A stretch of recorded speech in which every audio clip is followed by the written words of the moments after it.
Баршаңызға қайырлы күн, мен арнама қош келдіңіздер. Мен бүгін сіздерге қазіргі таңда хит болып жатқан өте дәмді әрі пайдалы пирог рецептімен бөлісетін боламын. Ұнымызды електен өткізіп аламыз. Оған бөлме температурасындағы сары майымызды қосып,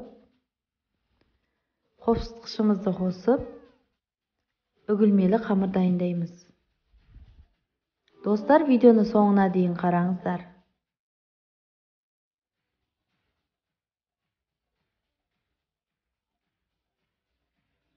Жасалу өте оңай, бар жоғы 10-15 минут уақытыңызды алады. Бір жұмыртқаны және қантымызды қосып, жұмсақ қамыр илейтін боламыз.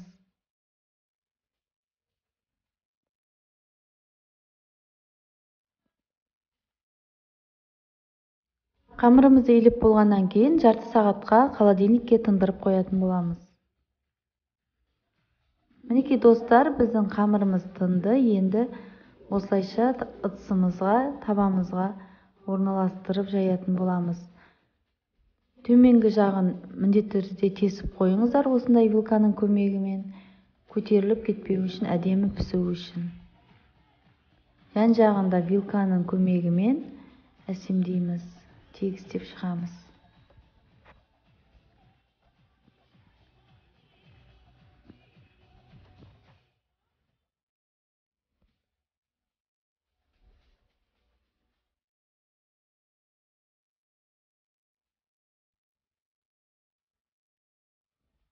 Пирогымыздың ортасына әртүрлі жидектерді салатын боламыз. Өрік, жидек, мейіз, дәндерді салатын боламыз. Мінекей көріп тұрғандарыңыздай өте пайдалы жидектер салынуда.